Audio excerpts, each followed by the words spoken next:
Payton is here tonight in the gallery, and Payton, from now on, schools will kick the men off the girls' team, or they will lose all federal funding. So Payton McNabb, one of the many special guests honored during President Trump's speech last night. Now, Payton is a former athlete who knows this harsh reality of what can happen when men and women compete, or forced to compete, on the same court. She suffered that traumatic brain injury the president mentioned at the hands of a biological male during competition. Joining us now is Ambassador for the Independent Women's Forum, Payton McNabb. So, Payton, can you tell us, first off, what happened when you were playing in volleyball in high school? Walk us through that moment. Well, good morning. Yeah, my senior year of high school, I went into this volleyball game, and it was a conference game. There was nothing we could do. I was trying to be as positive as I could, being one of the captains on the team. But my team was young that year. They were scared to play against this guy. We had to practice differently in order to prepare for him, and we just went into it just trying to at least return the ball. Well, a spike hit me right in the face, completely knocking me out for about 30 seconds in a fencing position. And after that, I went to the doctor a few days later, and they immediately referred me to a neurologist. I'm so sorry that you went through that and that you're still dealing with that. Yesterday, we all saw you. You sat alongside Second Lady Usha Vance during President Trump's speech. What was that experience like? What was it like to be recognized by the president for all of America to see? I mean, what an incredible honor. This is something I'm never going to forget for the rest of my life. It was such an incredible honor, and I'm so thankful to be there, and especially getting to sit beside the Second Lady, being the First Lady's guest. I was surrounded by such wonderful people, and it was truly, truly an honor. That's awesome. It's really breathtaking the first time you get to go into those buildings, meet those people.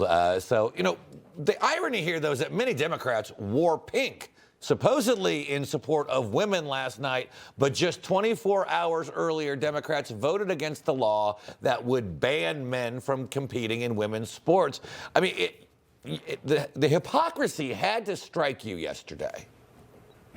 Oh, absolutely. The hypocrisy, the theatrics, the Democrats really just showed who they are once again last night. I think they were just disrespectful all around. But like you said, the irony of them wearing all pink and claiming to be the party that stands for women when the day before that 0 Democrats voted to protect women and girls, and 0 Democrats stood up and clapped when I was recognized.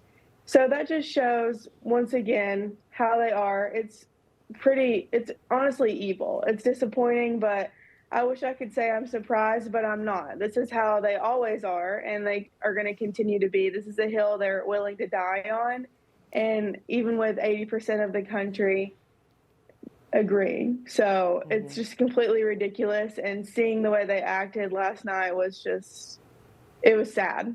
Yeah, you mentioned 80% of the country. In some polls, it shows 90% of the country. So it seems like they're very out of touch with their constituents and the people living in their states and in their districts. And we know that this fight to keep men out of women's sports, it is far from over, despite what happened in the Senate yesterday.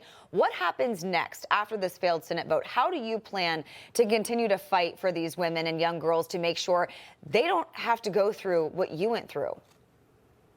I'm working with Independent Women's Forum. We are doing great work on state level bills, trying to get them through to make this more permanent. We're going to every state and sharing our stories and advocating for women and girls because, again, the Democrats in all these states are refusing to do so. So we are doing the best we can, and we will continue to fight.